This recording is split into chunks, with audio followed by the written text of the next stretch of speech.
இன்னைக்கு நம்ம பார்க்க போகிற படம் ஒரு அழகான லவ் ஸ்டோரி. நிச்சயமாக உங்கள் எல்லாருக்கும் இந்த மூவி பிடிக்கும்னு நம்புகிறேன். நம்ம எல்லாரும் டிஸ்டன்ஸ் லவ் அப்படின்னு இப்போ ரீசெண்ட் டைமில் நிறைய கேள்விப்பட்டுட்டு வந்துருக்கோம். அந்த டிஸ்டன்ஸ் லவ்க்கு ஒரு பெஸ்ட் எக்ஸாம்பிள்லாம் இந்த மூவி அப்படின்னே சொல்லலாம். மார்ஸுக்கு போகிற ஹீரோயினை லவ் பண்ணிக்கிட்டு இருக்க நம்ம ஹீரோ, அவ்வளோ டிஸ்டன்ஸ்லேருந்து நம்ம ஹீரோ லவ் பண்ணிகிட்டு இருக்காரு. ஆக்சுவல் ஸ்டோரி என்ன அப்படின்றத மூவி ரிவ்யூக்குள்ளே பார்த்து தெரிஞ்சுக்கலாம். சரி, okay, welcome to movie Stan. Last வீடியோவில் டிஃப்ரெண்ட்டான மூவி ட்ரை பண்ணுங்க ப்ரோ அப்படின்னு சொல்லி கமெண்ட்ஸ் வந்துடுது. அதனால தான் நான் டிஃப்ரெண்ட்டாக இருக்க ஒரு சீரியஸையும் லாஸ்ட் டைம் ஒரு மூவியும் அப்லோட் பண்ணியிருந்தேன். ஆனால் பெருசாக எந்த ரெஸ்பான்ஸும் இல்லை. ஆக்சுவலாக கேட்குறீங்க, பட்டு கஷ்டப்பட்டு வீடியோ பண்ணால் பெருசாக ரெஸ்பான்ஸ் இல்லை. பட் எனிவே, என்னைக்கா ஒரு நாள் நம்மளை ரீச் ஆகும்னு நினைக்கிறேன். சரி, ஓகே, வழக்கம் போல் ஓவராக பேசாமல் மூவி ரிவ்யூக்குள்ளே போயிடலாம். ஆக்சுவலாக நான் ஸ்டார்டிங்லேயே சொல்ல மறந்துட்டேன், இது வந்து ஒரு கார்ட்டூன் பேஸ் பண்ண மூவி. இதோட ஸ்க்ரீன் பிளே, ஸ்டோரி ரைட் பண்ண விதம், இது எல்லாமே எனக்கு ரொம்ப பிடிச்சிருந்தது. ஸோ அதனால் அவாய்ட் பண்ணாமல் நான் பார்த்த இந்த ஒரு பியூட்டிஃபுல்லான மூவியை உங்ககிட்டயும் கொண்டு வந்து சேர்க்கலாம் அப்படின்னு சொல்லிட்டு தான். ஒரு நல்ல மூவி, நல்ல ஸ்டோரி பார்க்கணும் அப்படின்னா ஒரு 10 நிமிஷம் என் கூட சேர்ந்து ட்ராவல் பண்ணுங்கள். படத்தோட பேர் லாஸ்ட் இன் ஸ்டார்லைட். நம்ம படத்தை கண்டினியூ பண்ணலாம். படத்தோட ஸ்டார்டிங்கில் மார்ச் 2026 அப்படின்னு காட்டுறாங்க. அங்கே ஒரு அம்மா அவங்களோட குழந்தைக்காக வீடியோ ரெக்கார்ட் பண்ணிக்கிட்டு இருக்காங்க. அதை அப்படியே நம்மளுக்கு காட்டிகிட்டு இருக்க டைம்லேயே அந்த இடமே உடஞ்சி போகிற மாதிரி காட்டுறாங்க. அதுக்கப்புறம் கட் பண்ணி அடுத்த சீனில் அந்த உடஞ்சி போன இடத்துக்குள்ளே ஒரு பொண்ணு கஷ்டப்பட்டு உள்ளே போய் எடுத்து முடிக்கிறாங்க. அப்போ ஏதோ அவங்கள வந்து அட்டாக் பண்ணுற மாதிரி தோணுது. அதுக்கப்புறம் மிஷன் சக்ஸஸ்னு வருது. என்னடான்னு பார்த்தா நம்ம ஆக்சுவலாக அடுத்ததாக மார்ஸுக்கு ஒரு டீம் போகுது. அந்த டீமில் ஒரு ஆளாக போகிறதுக்கு இருக்கவங்க தான் இந்த பொண்ணு. ஆக்சுவலாக இவங்க தான் நம்ம படத்தோட ஹீரோயின். அதுக்கப்புறம் இதெல்லாம் சக்ஸஸ்ஃபுல்லாக கம்ப்ளீட் பண்ணி முடித்த உடனே அவங்களோட கேப்டன் சொல்கிறாரு, உன் டெஸ்ட்டு ரிசல்ட்ஸ் எல்லாம் நல்லா தான் வந்திருக்கு. ஆனால் உங்கள் அம்மா ஏற்கனவே இந்த ரிசர்ச்சுக்கு போனதுனால உன்னை ஒரு பேக்கப்பாக தான் நாங்கள் வச்சுக்க போகிறோம் அப்படின்னு சொல்கிறாரு. ஸ்டார்டிங்கில் ஒருத்தவங்க வீடியோ ரெக்கார்ட் பண்ணிட்டு இருப்பாங்க அவங்க குழந்தைக்கு. அந்த குழந்தைய இவங்க தான். அதுக்கப்புறம் ஏற்கனவே உங்கள் குடும்பத்துலேருந்து ஒருத்தவங்க போய் அங்கே இழந்ததுனால உன்னோட மனநிலை எப்படி இருக்குது அப்படின்னு சொல்லி சோதிச்சு பார்க்கணும் அப்படின்னு சொல்லி கேப்டன் சொல்கிறாரு. என்னதான் இருந்தாலும் நான் எல்லா டெஸ்ட்லேயும் பாஸ் ஆகிட்டேன் அப்படின்னு சொல்லி எவ்வளோ கன்வின்ஸ் பண்ண ட்ரை பண்ணுறாங்க. பட் இருந்தாலும் அவங்களால முடியல. ஒரு ட்ரிப்பு மாதிரி எங்கேயாவது போயிட்டு வா அப்படின்னு சொல்கிறாரு. அதுக்கப்புறம் இவங்க அந்த இடத்த விட்டு அப்படியே வெளியே வராங்க. வெளியே வந்தால் டெக்னாலஜிலாம் வேறு லெவலாக டெவலப் ஆகிருக்கு. எங்கே பார்த்தாலும் டிஜிட்டலைஸாக இருக்குது. அதுக்கப்புறம் இவங்க ரீட் பண்ணிக்கிட்டே போயிட்டுருக்காங்க. 2026 என்ன நடந்தது அப்படின்னு சொல்லிட்டு 25 வருஷம் ஆயிடுச்சு அப்படின்லாம் பேசிக்கிறாங்க. ஆக்சுவலாக இப்போ 2052 அந்த ஓல்டு நியூஸ் பேப்பர் ஆர்டிக்கல்லாம் ரீட் பண்ணிட்டு போயிட்டுருக்காங்க. எங்கே பார்த்தாலும் ட்ரோன்ஸாக சுற்றிட்டு இருக்கு. அதுக்கப்புறம் இவங்களோட அப்பார்ட்மெண்ட்டுக்கு வந்து சேர்றாங்க. இவங்களுக்கு எப்பவும் பிடிச்ச மாதிரியான ஒரு மியூசிக் இருக்குது. அதை கேட்டுக்கிட்டு அவங்க கொண்டு வந்த பொருள்லாம் எடுத்து அடிக்கிட்டு இருக்காங்க. அவங்கள்ட்ட சின்னதாக ஒரு ரொபாட் இருக்குது. ஃப்யூச்சரில் மனுஷங்கள்லாம் ஃபோனில் பேச மாட்டாங்க போல், விஷுவலாக வீடியோ காலில் வந்து மீட் பண்ணி பேசிக்கிறாங்க. இப்படி பேசிக்கிட்டு இருக்க டைம்லேயே அந்த வீடியோ காலில் வந்து அவங்க ஃப்ரெண்டு ஏதோ பொருள் எடுக்க போக அதை வேணான்னு சொல்லி தடுத்து ஒரு இடத்துல வைக்கிறாங்க. அப்போ எதர்ச்சியாக அவங்களோட ட்ரோன் வந்து பக்கத்தில் ஸ்கேன் பண்ண வரவும் அங்கே இருந்த பொருள் எல்லாம் அப்படியே கீழே விழுந்து உடைஞ்சிடுது. அதில் முக்கியமாக இவங்க பழசு அப்படின்னு நினச்சிட்டு இருக்க ஒரு மியூசிக் பிளேயர் கீழே விழுந்து உடஞ்சிருது. அதை எப்படியாவது சரி பண்ணலாம் அப்படின்னு சொல்லிட்டு அதை உடனே தூக்கிட்டு பக்கத்தில் இருக்க ஸ்டோர் போய் பார்க்குறாங்க. இதெல்லாம் ரொம்ப பழைய டிவைஸு, யாரும் இதை பெருசாக யூஸ் பண்ணுறதில்ல, நீங்கள் வேணால் பக்கத்து கடையில் கேட்டு பாருங்க அப்படின்றாங்க. இவங்களும் நிறைய கடைக்கு ஏறி இறங்குறாங்க. ஆனால் எங்கேயுமே இதுக்கான ஸ்பேர் இல்லை அப்படின்னு சொல்லிடுறாங்க. அதுக்கப்புறம் அவங்க ரோட்டில் போயிட்டு இருக்க டைமில் ஒரு ஸ்க்ரீனில் நம்ம ஹீரோயினோட அம்மா ரெசிஸ்ட் பண்ணதை அப்படியே ஒரு வீடியோ ஓடிட்டுருக்கு. அவங்க அதை மட்டுமே பார்த்துக்கிட்டு வந்ததுனால வேகமாக அந்த ஒரு பையன் மேலே மோதிடுறாங்க. இவர் தான் நம்ம படத்தோட ஹீரோ. இவர் பேர் ஜே. நம்ம ஹீரோயின் அவரை தாங்கி பிடிச்சிடறாரு. ஆனால் அவரோட ஆக்சுவலாக இது ஏற்கனவே உடையில, கீழே விழுந்துருது. உடனே ஜே என்ன சொல்கிறாருன்னா, அடைச்ச இது உடஞ்சிருச்சா, நான் தான் உடைச்சிட்டேன் போல அப்படின்ற மாதிரி சொல்கிறாரு. அதுக்கப்புறம் நம்ம ஹீரோயினும் அப்படியே மெயின்டைன் பண்ணுறாங்க. ஏன்னா இங்கே வந்து கான்டாக்ட் பண்ணுங்க அப்படின்னு சொல்லிட்டு என்ன எதுன்னு பேசாமல் அவர் பாட்டுக்கு வேகமாக ஓடுறாரு. அதுக்கப்புறம் நம்ம ஹீரோ சொன்ன அட்ரஸுக்கு ஹீரோயின் போனால் அங்கே ஃபுல்லாக மியூசிக் இன்ஸ்ட்ருமெண்ட்டாக வச்சு வாசிக்கிட்டு இருக்காங்க. இவங்க ஒரு மியூசிக் பேண்ட் போல். அவர் கொடுத்த கார்டை வச்சு கேட்ட உடனே நம்ம ஹீரோவை காட்டுறாங்க. அவரும் அவரோட இடத்துக்கு கூப்பிட்டு போயிட்டு இதை ஃபுல்லாக எடுத்து பார்க்குறாரு. இது ஆக்சுவலாக பழைய மாடலு அப்படிலாம் பேசிக்கிட்டு இருக்காரு. அதுக்கப்புறம் நான் இடிக்கிறதுக்கு முன்னாடி இது உடஞ்சிருக்கணுமே அப்படின்னு கேட்குறாரு. இல்லை நீ தான் உடைச்ச அப்படின்னு சொல்லி ஹீரோயின் கான்ஃபிடென்ட்டாக சொல்கிறாங்க. அதுக்கப்புறம் ஒரு வழியாக நான் சரி பண்ணி தரேன் அப்படின்னு சொல்லி நம்ம ஹீரோ ஒத்துக்கிறாரு. அப்புறம் அவங்களோட கான்டாக்ட் நம்பரை எழுதி வாங்கிடுறாரு. இது எல்லாத்தையுமே நாசாவில் இருக்கக்கூடிய அவங்க ஃப்ரெண்டுக்கு ஷேர் பண்ணிக்கிட்டு இருக்காங்க நம்ம ஹீரோயின். அதுக்கப்புறம் என்னோட டெஸ்ட் ரிசல்ட்ஸ் எந்த அளவுக்கு இருக்குது அப்படின்னு சொல்லி கேட்குறாங்க. அவங்க வந்துட்டு 90% கம்ப்ளீட் பண்ணனால அவங்க ஃப்ரெண்டு சொல்கிறாங்க. ஓகே, இன்னும் 10% தானே, அதை முடிச்சிட்டா போச்சு அப்படின்ற மாதிரி பேசிக்கிட்டு இருக்காங்க. அதுக்கப்புறம் கட் பண்ணி அடுத்த சீனில் நம்ம ஹீரோ அவரோட ஒர்க்குக்காக வெளியே போயிட்டு இருக்க டைமில் நம்ம ஹீரோயினை ஒரு எல்இடி ஸ்க்ரீனில் பார்க்குறாரு. ஆக்சுவலாக நியூஸ் ஆர்டிக்கல்லாம் அப்படியே வெளியே ஓடிட்டு இருக்கு. அந்த இடத்துல ஒரு ஸ்க்ரீனில் பார்த்துட்டு, ஓ இவங்க ரொம்ப பிரபலம் போலையே அப்படின்னு சொல்லி இப்போ தான் அவங்கள பற்றி தெரிஞ்சுக்கிறாரு. அதுக்கப்புறம் கட் பண்ணி அடுத்த சீனில் அந்த 10% சரி பண்ணுறதுக்காக பயங்கரமாக ப்ராக்டிஸ் அப்படி இப்படின்னு சொல்லி ட்ரை பண்ணிட்டே இருக்காங்க. அதுக்கப்புறம் நம்ம ஹீரோ மெசேஜ் பண்ணுறாரு, நாளைக்கு வந்துடுங்க, ஒரு கடை இருக்குது அங்கே போய் பார்க்கலாம் அப்படின்னு சொல்லி. நம்ம ஹீரோயினும் அவர் சொன்ன அட்ரஸுக்கு போய் பார்த்தா அங்கே ஒரு ஆள் செக் பண்ணிட்டு இந்த சிப்பெல்லாம் ரொம்ப எக்ஸ்பைரி ஆயிடுச்சு, இந்த சிப் கிடைக்கிறது ரொம்ப கஷ்டம் அப்படின்றாரு.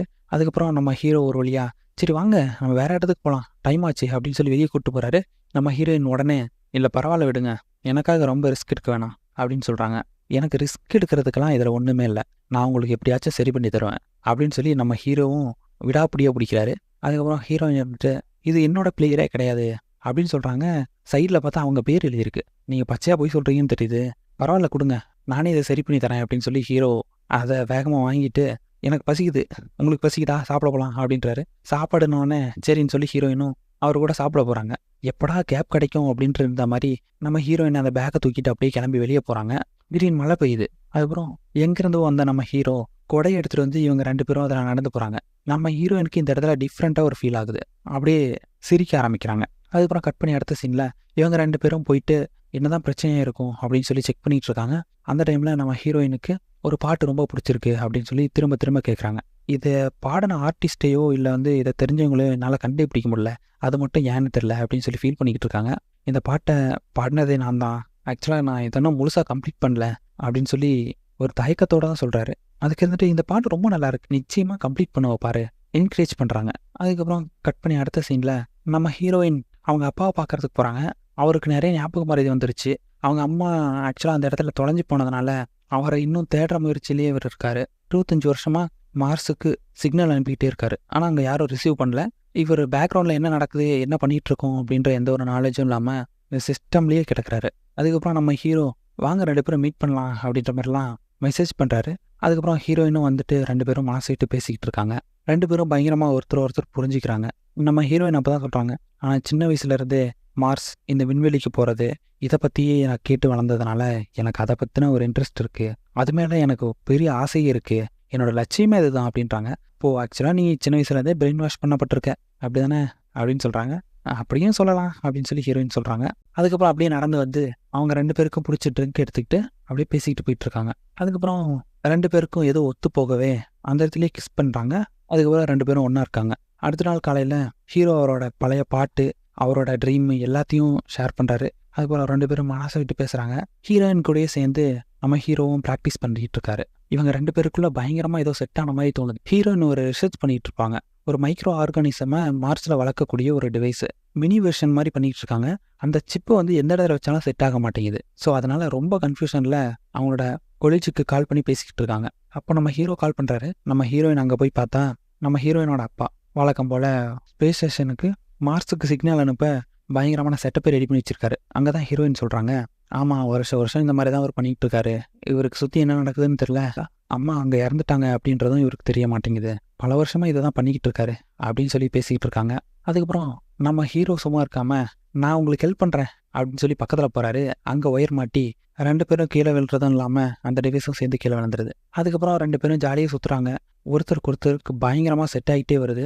நம்ம ஹீரோயினுக்கு பயங்கரமான கெட்ட கனவெல்லாம் வந்துட்டு இருக்கு. அந்த மார்ஸில் போய் தொலைஞ்சி போகிற மாதிரியும் அப்பப்போ அதை நினச்சி கஷ்டப்பட்டுக்கிட்டு தான் இருக்காங்க. அதுக்கப்புறம் நம்ம ஹீரோ வந்துடவே என்ன பிரச்சனை அப்படின்னு சொல்லி கேட்டுட்டு சமாதானப்படுத்துறாரு. அதுக்கப்புறமா அப்படியே வெளியே பார்க்கும்போது ஒரு குட்டி டிவைஸ் வச்சுருக்காங்க நம்ம ஹீரோயின். இதை பார்த்துட்டு இது என்ன அப்படின்னு சொல்லி கேட்ட உடனே அவங்களோட மினி ரோபோட்டும் அதுக்குள்ளே தான் இருக்குது. இங்கே பாரு, இந்த பூவெல்லாம் வளர்க்குறதுக்கான மைக்ரோ ஆர்கனிசம் மற்ற பொருள் எல்லாமே இருக்குது, இந்த பூவெல்லாம் வளர வைக்க முடியும், அதை இந்த குட்டி ரோபோட்டே வளர வைக்கிற ப்ராசஸ் எல்லாத்தையும் பார்த்துக்கும் அப்படின்னு சொல்கிறாங்க. அதுக்கப்புறமா இவங்க பேசிக்கிட்டு இருக்க டைம்லேயே இவங்களுக்கு டக்குன்னு ஒரு ஐடியா வருது. ஆக்சுவலாக இவங்க சின்ன வயசில் செஞ்ச ஒரு பொம்மை, அந்த பொம்மையை எப்படி ஃபிக்ஸ் பண்ணோம் அப்படின்றத யோசிச்சு பார்த்து அதே மாதிரியே அந்த சிப்போட பொருள் எல்லாமே வைக்கிறாங்க. பயங்கரமாக மேட்ச் ஆகிடுது. இதை நினச்சி ரொம்ப சந்தோஷப்படுறாங்க. இவங்களோட ரிசர்ச் டீமுக்கிட்டையும் இதை போய் இன்ஃபார்ம் பண்ணுறாங்க. அதுக்கப்புறம் நம்ம ஹீரோவுக்கு ட்ரீட் வைக்கிறேன் அப்படின்னு சொல்லிட்டு நைட்டு பயங்கரமாக செலிப்ரேட் பண்ணிகிட்டு இருக்காங்க. இவங்க சாப்பிட வந்த இடத்துலையே லைவாக பர்ஃபார்ம் பண்ணிக்கிட்டு இருக்காங்க. இதை பார்த்துட்டு இங்கே பாரு பயங்கரமாக பர்ஃபார்ம் பண்ணிகிட்டு இருக்காங்க அப்படின்னு சொல்லி பேசிக்கிட்டு அதுக்கப்புறம் இவங்க 2 பேரும் கிளம்பி வெளியே போகிற டைமில் அங்கேருந்து ஒரு பொண்ணு மீட் பண்ணுறான். ஆக்சுவலாக நம்ம ஹீரோ இந்த பேண்டில் ஆல்ரெடி இருந்திருப்பாரு. இவங்களுக்குள்ள சின்ன பிரச்சனை வந்ததுனால இந்த டீம் விட்டே போகிறேன் அப்படின்னு சொல்லிட்டு கிளம்பி போயிருப்பாரு. இப்போ மறுபடியும் பேண்டு வா அப்படின்னு சொல்லி கூப்பிட்றாங்க. சரி பார்க்கலாம் அப்படின்னு சொல்லிட்டு நம்ம ஹீரோ அப்படியே வெளியே வராரு. அதுக்கப்புறம் நம்ம ஹீரோயினுக்கு இந்த விஷயம் தெரிய வரவே சரி ஓகே நீ பாடின ஏதாவது வீடியோ இருந்தால் காட்டு அப்படின்னு சொல்லிட்டு சரி ஓகே நல்லா தான் பண்ணுற அப்படின்னு சொல்லி என்கரேஜ் பண்ணுறாங்க. அதுக்கப்புறம் இவங்க பேண்ட் இருக்கக்கூடிய அந்த இடத்துக்கு போகிறாரு. அங்கே போனால் நான் வரல அப்படின்னு சொல்கிறாரு. இதுதான் உனக்கு கிடைச்ச கடைசி வாய்ப்பாக இருக்கும், நீ பயன்படுத்திக்கோ நம்புகிறேன் அப்படின்னு சொல்லி நம்ம அந்த பேண்ட்லேருந்து அவங்க ஃப்ரெண்டு சொல்லவே ஓகே வரேன் அப்படின்னு சொல்லிடுறாரு. அதுக்கப்புறம் அன்னைக்கு நைட்டு லைவாக பர்ஃபார்மன்ஸ் போது இவர் பயங்கரமான கிட்டாரிஸ்ட்டு பயங்கரமாக பண்ணிடுறாரு. ஆனால் இவராக ஓன் வாய்ஸில் பாடும்போது கொஞ்சம் திக்கி திணறிடுறாரு. இந்த பாட்டுக்கு நடுவுலையே நம்ம ஹீரோயின் வந்து பயங்கரமாக என்கரேஜ் பண்ணிட்டு இருக்காங்க. அதுக்கப்புறம் இவர் அங்கேயும் பாதியிலே சொதப்பிட்டு அப்படியே வெளியே வராரு. நம்ம ஹீரோயின் வழக்கம் போல் மோட்டிவேட் பண்ணிட்டு போயிட்டு இருக்காங்க. மார்ஸுக்கு போக நாங்கள் உங்களையும் செலக்ட் பண்ணியிருக்கோம் அப்படின்னு சொல்லி ஒரு மெசேஜ் வருது. ரொம்ப சந்தோஷப்பட்டு நம்ம ஹீரோவை கட்டி பிடிக்கிறாங்க. ஆனால் ஆக்சுவலாக நம்ம ஹீரோயினுக்கு மட்டும் தான் தெரியும் அவங்க மார்ஸுக்கு போகிறாங்க அப்படின்னு சொல்லிட்டு. நம்ம ஹீரோயின் இது வரைக்கும் ஹீரோ கிட்ட ஷேர் பண்ணல. ஏன்னா அவரும் கஷ்டப்படுவார் அப்படின்னு சொல்லிட்டு நம்ம ஹீரோ ஆறுதலுக்காக அப்படின்னு சொல்லி நினச்சிட்டு இருக்காரு. அதுக்கப்புறம் அப்படியே அடுத்த நாள் காலையில் நம்ம ஹீரோ எப்படியோ வேற ஒரு பழைய மாடல் பிளேயர்ல இருந்து அந்த பார்ட்ஸ் எல்லாம் கழட்டி இந்த பிளேயருக்கு மாற்றி ரெடி பண்ணி எடுத்துகிட்டு வராரு. அதே டைமில் நம்ம ஹீரோயின் அவங்க பாஸ் கிட்ட போயிட்டு அவங்க செலக்ட் ஆகிட்டாங்க அப்படின்ற விஷயத்த ஆஃபீஸில் செலிப்ரேட் பண்ணிட்டு இருக்காங்க. இவர் இதை சரி பண்ணிட்டு வந்ததை நம்ம ஹீரோயினுக்கு ஒரு கிஃப்டாக ப்ரெசென்ட் பண்ணலாம் அப்படின்னு சொல்லி நினைக்கிறாரு. அதுக்கப்புறம் வீட்டில் என்னடா இருக்குது அப்படின்னு சொல்லி எடுத்து பார்த்த உடனே இவங்க வச்சிருக்க ரெக்கார்டுக்குள்ளே ஒரு QR இருக்குது. அந்த QRரை ஸ்கேன் பண்ண உடனே ஒரு வீடியோ வருது. அது ஆக்சுவலாக நம்ம ஸ்டார்டிங்கில் பார்த்துருப்போம்ல, ஒரு அம்மா குழந்தைக்காக வீடியோ ரெக்கார்ட் பண்ணிட்டு இருப்பாங்க. அந்த வீடியோ தான் நம்மளுக்கு காட்டுறாங்க. அந்த வீடியோக்குள்ளே நம்ம ஹீரோயின் வச்சுருந்த அதே டிவைஸ் இருக்குது. அதுக்கப்புறம் இதை பார்த்த உடனே நம்ம ஹீரோ பயங்கரமாக ஃபீல் பண்ணிகிட்டு இருக்காரு. இந்த விஷயம் நம்ம ஹீரோயினுக்கு தெரியாது. அவங்க வந்துட்டு இருக்காங்க. அப்போ தான் ஹீரோ கேட்குறாரு, இந்த விஷயம் உனக்கு முன்னாடி தெரியும்ல, அப்புறம் ஏன் என்கிட்ட சொல்லலை அப்படின்னு சொல்லி ரொம்ப ஃபீல் பண்ணுறாரு. சொல்லணும்னு தான் நினச்சேன் அப்படின்னு சொல்லி ஹீரோயின் பேச வராங்க. அதுக்கப்புறம் நீ ஃபீல் பண்ணுவேன்னு தான் சொல்லலை அப்படின்னு சொல்கிறாங்க. ஆனால் நம்ம ஹீரோ அதை ஏற்றுக்கிற நிலைமையில இல்லை. யாராவது ஒரு இடத்துக்கு போயிட்டு திரும்ப வரமாட்டாங்க அப்படின்னு சொன்னால் நீ அனுப்புவியா அப்படின்னு சொல்லி ஹீரோ கோவத்தில் கேட்குறாரு. அதுக்கு இருந்துட்டு இது என்னோட ட்ரீம், புரிஞ்சுக்கோ, நான் கண்டிப்பாக போய் தான் ஆகணும் அப்படின்னு சொல்லிட்டு இருக்காங்க. அதுக்கப்புறம் 2 பேருக்குள்ளேயும் சண்டை வந்துடுது. நம்ம ஹீரோ அந்த இடத்த விட்டு கோச்சிட்டு போயிடுறாரு. நம்ம ஹீரோயினும் பயங்கரமாக ஃபீல் பண்ணிக்கிட்டு இருக்காங்க. அதுக்கப்புறம் ஹீரோயின் கிளம்ப வேண்டிய சுச்சுவேஷன் வந்துடுது. அதுக்கப்புறம் அவங்க கிளம்பி நாசாக்கு போயிடுறாங்க. நம்ம ஹீரோ அவங்களோட போஸ்டெல்லாம் பார்த்து ரொம்ப ஃபீல் பண்ணுறாரு. கட் பண்ணி அடுத்த சீனில் நம்ம ஹீரோயின் ஒரு கெட்ட கனவோட முழிக்கிறாங்க வழக்கம் போல். அதுக்கப்புறம் அவங்க டீமை சேர்ந்த ஒரு பொண்ணு, இன்னைக்கு என்ன உள்ளே ரொம்ப சூடாக இருக்கே, வெளியே குளிர்காற்று வரட்டும், நான் திறக்கிறேன் பாறேன், வெளியே நல்லா இருக்குல்ல அப்படின்னு சொல்லி திறந்த உடனே நம்ம ஹீரோ அங்கே வந்து நிற்கிறாரு. இவங்களுக்கும் ரொம்ப சந்தோஷம். அதுக்கப்புறம் 2 பேரும் சேர்ந்து இருக்கிற கொஞ்ச நாளாவது நல்ல டைம் ஸ்பெண்ட் பண்ணலாம் அப்படின்னு சொல்லிட்டு நிறைய ஃபோட்டோஸ் எடுத்துக்கிறாங்க. பயங்கரமாக சுற்றுறாங்க. ரொம்ப ஜாலியாக இருக்காங்க. அதுக்கப்புறம் ஒரு வழியாக நம்ம ஹீரோயின் கிளம்ப வேண்டிய அந்த நாளும் வருது. மனசை தேத்திக்கிட்டு ஒரு வழியாக போயிட்டு வான்னு சொல்லி அனுப்பி வைக்கிறாரு. நம்ம ஹீரோயினும் கண்ணீரோட அப்படியே இந்த பூமியை விட்டு மார்ஸ்க்கு போகிறாங்க. ஆக்சுவலாக மார்ஸ்க்கு போகிறதுக்கு 6 மாதம் ஆகும். அது வரைக்கும் இவங்க 2 பேரும் அவங்கள்ட்ட இருக்க டெக்னாலஜி மூலியமாக ஏதோ பேசிக்கிட்டு இருக்காங்க. இவங்க 2 பேருக்கும் சுத்தமாக சிக்னலே கிடைக்கல. இருந்தாலும் இவங்க அனுப்புகிற மெசேஜ்லாம் ரொம்ப டிலே தான் வந்துட்டுருக்கு. நம்ம ஹீரோ சொல்கிறாரு, நானும் உன்னை மாதிரி என்னோட கெரியரில் ஃபோக்கஸ் பண்ண போகிறேன் அப்படின்னு சொல்லிட்டு அந்த பாட்டை ஃபுல்லாக கம்ப்ளீட் பண்ணுறாரு ஒரு வழியாக உட்காந்து. அந்த பாட்டை நம்ம ஹீரோயினுக்கு அனுப்பி வைக்கிறாரு. அதை கேட்ட உடனே நம்ம ஹீரோயின் கண்ணிலேருந்து ஆட்டோமேட்டிக்காக கண்ணு தண்ணி வர ஆரம்பிக்குது. அவ்வளோ ஃபீல் பண்ணுறாங்க. ஆனால் வேறு வழி இல்லை. அதுக்கப்புறம் நம்ம ஹீரோவும் அப்படியே கொஞ்சம் கொஞ்சமாக முன்னேறிக்கிட்டே வராரு. நம்ம ஹீரோயினும் ஒரு வழியாக மார்ஸுக்கு வந்து சேர்றாங்க. அங்கே போயிட்டு ஆல்ரெடி இருந்த அந்த இடத்த ரிசர்ச் பண்ணிக்கிட்டு இருக்காங்க. அது மணல் புயலால் பாதிக்கப்பட்டு ரொம்ப மோசமான ஒரு சுச்சுவேஷனில் இருக்குது. அதுக்கப்புறம் இவங்க தங்கியிருக்க இடத்துல இருந்து பார்த்துக்கிட்டு இருந்த நம்ம ஹீரோயினுக்கு ஆக்சுவலாக லாஸ்ட்டாக தொலைஞ்சி போன ஒரு இடத்தோட ஒரு தடயம் கிடைக்குது. அதை பார்க்குறதுக்கு போகணும் அப்படின்னு சொல்லி அவங்க கேப்டன்ட்ட பர்மிஷன் கேட்குறாங்க. அது ரொம்ப கிட்ட தான் இருக்குது அப்படின்னு சொன்னதுனால அவங்க கேப்டனும் பர்மிஷன் கொடுத்துட்றாங்க. அதே மாதிரி இந்த சைடு நம்ம ஹீரோ வந்து பர்ஃபார்மன்ஸ் பண்ணணும், ஸ்டேஜில் லைவாக பண்ண போகிறாரு. பெரிய ஒரு ப்ரோக்ராம்னா இப்போ தான் பண்ண போகிறாங்க. ஒரு தயக்கத்தோடு தான் ரெடி ஆகுறாரு. பேண்டில் இருந்த அந்த ஃப்ரெண்டு தான் பயங்கரமாக மோட்டிவேட் பண்ணி வா பார்த்துக்கலான்ற மாதிரி கூப்பிட்றாங்க. அதுக்கப்புறம் அந்த இடத்துக்கு போனால் நம்ம ஹீரோயின் அங்கே என்ன இருக்குன்ற மாதிரி செக் பண்ணிகிட்டு இருக்காங்க. அப்போ சைமல்டேனியஸாக நம்ம ஹீரோவும் அவரோட பர்ஃபார்மன்ஸுக்கு அப்படியே ரெடி ஆகிட்டு இருக்காரு. அதுக்கப்புறம் இவங்க உள்ளே இறங்கி பார்க்க வேண்டியதாக இருக்குது. அந்த சிக்னல் வந்து கீழே இருந்து வந்துட்டுருக்கு. அதனால் அவங்களோட ரோபோட்டை கீழே அனுப்பிட்டு அப்படியே செக் பண்ணுறாங்க. அதுக்கப்புறம் இவங்களும் அப்படியே கயிறு மூலியமாக கீழே இறங்கிட்டு இருக்காங்க. அந்த இடத்துல மறுபடியும் வழக்கம் போல் மணல் புயல் வர ஆரம்பிக்குது. சைமல்டேனியஸாக இவர் பாட வேண்டிய அந்த டைம் வந்த உடனே இவரும் பயங்கரமாக தயங்கி நிற்கிறாரு. அதுக்கப்புறம் இவர் பதட்டத்தோடு இருக்காரு. இவரோட கிட்டாரா வந்து போகுது. அதுக்கப்புறம் 2 சைடுமே இவங்க 2 பேருக்குமே பயங்கரமான ப்ராப்ளம் வர ஆரம்பிக்குது. அதுக்கப்புறம் அந்த கிட்டாரை கொடுத்துட்டு வேற ஒரு கிட்டாரை வாங்கி பயங்கரமாக வாசிக்க ஆரம்பிக்கிறாரு. அப்படியே நம்ம ஹீரோயினை கட்டுறாங்க. அங்கே கீழே இருந்த நம்ம ஹீரோயினுக்கு ஒரு வழியாக மறுபடியும் எந்திரிச்சு பார்க்குறாங்க. அவங்களுக்கு ஆக்சிஜன் லெவல் ரொம்ப கம்மியாக இருக்குது. அப்புறம் அவங்கள்ட்ட இருக்க டேப்பை வச்சு மீதி இருக்க ஆக்சிஜன் வெளியே போகாமல் கவர் பண்ணிக்கிட்டு அப்படியே எந்திரிச்சு நடந்து போக ஆரம்பிக்கிறாங்க. அந்த சிக்னல் வந்தால் அதே இடத்துக்கு அவங்க கேப்டனுக்கு மெசேஜ் போகுது. அவங்களோட ஆக்சிஜன் லெவல் ரொம்ப கம்மியாக இருக்குது, அவங்க கஷ்டப்பட்டுட்டு இருக்காங்கன்னு சொல்லிட்டு. ஆனால் கேப்டன் சொல்கிறாரு, போனால் நம்மளும் பிரச்சனை மாட்டிக்கும், அதனால் வேணாம் அப்படின்னு சொல்லி அங்கே இருந்த டீமையும் ஆஃப் பண்ணுறாரு. அதுக்கப்புறம் நம்ம ஹீரோவுக்கு ஒரு மெசேஜை நினச்சி பார்க்குறாங்க. நான் ரொம்ப சந்தோஷமாக இருந்ததே நீ என் கூட இருந்த அந்த கொஞ்ச நாள் தான். முறையாக நீ கொடை எடுத்துகிட்டு வந்து என் முன்னாடி நிற்கும்போது நான் சின்ன வயசில் சேஃபாக ஃபீல் பண்ண என்னோட அப்பாவோட ஃபீலை நீ கொடுத்த. உன்னை என்னால் மறக்கவே முடியாது. இது வரைக்கும் நான் உங்கள்கிட்ட இதை சொன்னதே இல்லை. நான் உன்னை லவ் பண்ணுறேன் அப்படின்னு சொல்லி அவங்களோட கடைசி மெசேஜாக இதை சொல்கிறதா அப்படின்னு நினச்சிட்டு வேகமாக அந்த ஸ்டேஷனுக்குள்ளேயே வந்து கீழே விழுறாங்க. அதுக்கப்புறம் இந்த சைடு நம்ம ஹீரோ இவ்வளோ நாள் தயங்கிட்டு இருந்த பாட பயந்த அந்த பாட்டை பாடி எல்லாரையும் ரசிக்கும்படி பண்ணுறாரு. ஒரு வழியாக சக்ஸஸ்ஃபுல்லாக கம்ப்ளீட் பண்ணி முடிச்சிடுறாங்க. அதுக்கப்புறம் நம்ம ஹீரோ ரோட்டில் நடந்து போயிட்டு இருக்கும்போது இந்த மாதிரி இந்த பர்டிகுலர் ஆஸ்ட்ரோனட் மட்டும் மணல் புயலால் பாதிக்கப்பட்டு காணாமல் போயிட்டாங்க அப்படின்னு சொல்லி நியூஸ் வருது. ஆக்சுவலாக அங்கே நடக்கிறது 6 மாதத்துக்கு அப்புறம் தான் இவங்களுக்கு தெரிய வரும். நம்ம ஹீரோ ரொம்ப கஷ்டப்படுறாரு. நம்ம ஹீரோயினோட அப்பா கிட்ட போய் ஹெல்ப் கேட்குறாரு. அவரும் நான் முடிச்சதை பண்ணுறேன் அப்படின்னு சொல்லிட்டு சப்போர்ட் பண்ணுறாரு. மழை வெயில் புயல்னு பார்க்காம ஹலோ ஹலோ கேக்குதா அப்படின்னு சொல்லி பேசு, நீ அங்கே இருக்கன்னு தெரியும் அழுதுகிட்டு இருக்காரு. ஒரு வார்த்தை வந்துடாதா அப்படின்ற அந்த ஏக்கம் அப்படியே அவங்க மனசு முழுக்க நிறைஞ்சிருக்கு. அதுக்கப்புறம் நம்ம ஹீரோவை மீட் பண்ண அந்த கடைசி நிமிஷம் அவங்க கண்ணு முன்னாடியே வந்து போகுது. இதெல்லாமே நினச்சி ஃபீல் பண்ணிக்கிட்டு இருக்க டைமில் நம்ம ஹீரோயின் கண்ணு முழிச்சு பார்த்தா சுற்றி அந்த எல்லோ கலர் பூவாக இருக்குது. அவங்க அம்மாவே வந்து அந்த ஹெல்மெட் மேலே 2 தட்டு தட்டுறாங்க. என்னடான்னு திரும்பி பார்த்தா அவங்க அம்மா இன்னும் சாகலை. பயங்கரமாக இங்கேயே விவசாயம் பண்ணி இந்த பூவெல்லாம் வளர்த்துக்கிட்டு அவங்க மட்டும் உயிரோடு இருக்காங்க. அம்மாவும் கிடச்சிட்டாங்க. அதை நினச்சி ஆனந்த கண்ணீர் விட்டுட்டு இருக்காங்க. அதுக்கப்புறம் நம்ம ஹீரோ இந்த சிக்னலுக்காக வெயிட் பண்ணிட்டு இருப்பாரு அப்படின்னு தெரிஞ்சு ஃபோனில் ஹலோ நான் பேசுறது கேக்குதா அப்படின்னு ஒரு சவுண்ட் வருது. அதை கேட்ட உடனே 6 மாதத்துக்கு அப்புறம் அவருக்கு ஒரு சிக்னல் கிடைச்சதே மிகப்பெரிய அதிர்ஷ்டமாக நினைக்கிறாரு. அதுக்கப்புறம் ஒரு வழியாக இந்த ரிசர்ச் எல்லாம் சக்ஸஸ்ஃபுல்லாக முடிஞ்சு எல்லாரும் ஊருக்கு வந்து சேர்றாங்க. 6 மாதமும் ஆகுது. வந்த உடனே மறுபடியும் விட்டு அப்படியே கட்டிப்பிடிக்கிறாங்க. இதோட இந்த படம் இங்கேயே முடியுது. நல்ல ஒரு படம் பார்த்த ஃபீல்டு இருக்கும் அப்படின்னு நான் நம்புகிறேன்.